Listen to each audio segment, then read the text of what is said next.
Mornings at this time, it's 4th District Congressman Jim Himes of Greenwich. And Congressman, good morning. Welcome. How are you today? Good morning, Tony. Doing just fine. Wrapping up our work here in Washington this morning. All right. Well, tell us about the big vote yesterday. Well, I'll get to the substance in a second, but it was an eerie moment, watching the House of Representatives observe social isolation. Everybody in a mask, which in and of itself is weird, but in that big a gathering of people. But we did 2 votes. Each one took over an hour because they wanted to make sure that no more than 20 or 30 people were on the floor at one time.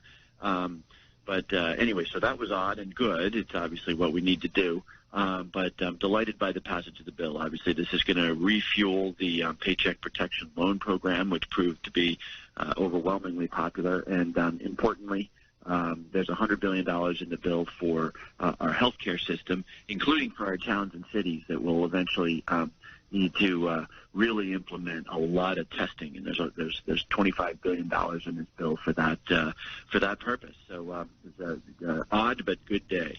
All right, and what's going to happen? There's talk about the last one where there's some big companies were getting money and maybe didn't meet the guidelines. Is that money going to be coming back?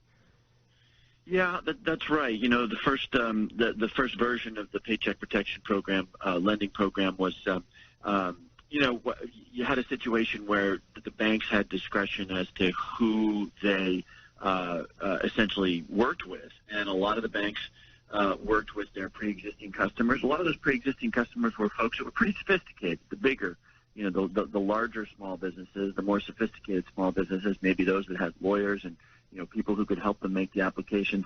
The truth is that the truly small businesses, the 2- and 3-person shops, women-owned businesses that are just getting started, a lot of them got left out in the cold, which is why it was important both to refuel the program, but also to make sure, and there was a set-aside within the new money that will be actually claimed by our very smallest banks, our community banks, our credit unions, a group known as CDFIs, Community Development Finance Institutions. Those are the groups that work with the truly small businesses. So hopefully the second round will also penetrate down into the truly small businesses. All right, and when for this second round, when will the small businesses start seeing some relief? Well, so a lot of them already have. A lot of that money has gone out the door. The question, of course, is small businesses which have not gotten that forgivable loan. Hopefully, folks have applied with an underwriting bank. Many of them will have had that application delayed because the program ran out of money. Now that the program is refueled, hopefully those folks will go back to their banks and say, "Hey, activate that application again, so that we can get a loan in the second round." All right, we're speaking to 4th District Congressman Jim Himes of Greenwich, and you announced this week more than $37 million in coronavirus relief for students, colleges, and universities. Tell us about that. Yeah, that's a really important part of the CARES Act, Tony. The big CARES Act that was passed about 4 weeks ago had money to go to our colleges and universities, part of which was for those colleges and universities to, maintain their employment and try to ease their challenges. And so we're talking about the, University of Bridgeport, Fairfield, Sacred Heart.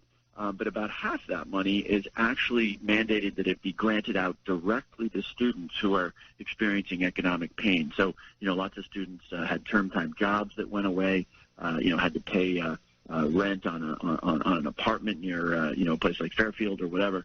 So, again, I would encourage students who have had their lives disrupted and are feeling economic distress, and there's a lot of them out there, to actually contact their college or university because there is money for those relief grants to students. All right. So you're heading back to the district today?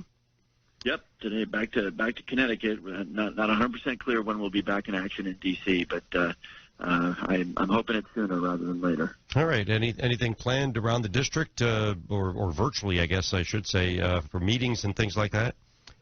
Yeah, these last couple of weeks has been, full-time, really doing 2 things. Number one, making sure people understand the relief that is out there, whether it's what we're talking about, the Paycheck Protection Program loan, or how people can get that $1,200 payment, and then actually helping people do it. Inevitably there's somebody whose payment got delayed or who's having trouble understanding a program. So, yeah, I imagine it's going to be a lot more of that. and a lot more celebrating remotely. Some truly amazing people. Every time I go to the supermarket, see the folks working away there behind the counters or at the cash register, or think about, those folks who day in and day out go into our emergency rooms, an awful lot of people that we owe a great deal of gratitude towards. All right, amen to that. And Congressman, thanks very much for your time this morning. Have a safe trip back, and we'll talk to you next week. Thank you, Tony. Take care. All right, that's 4th District Congressman Jim Himes of Greenwich, joins us every Friday morning.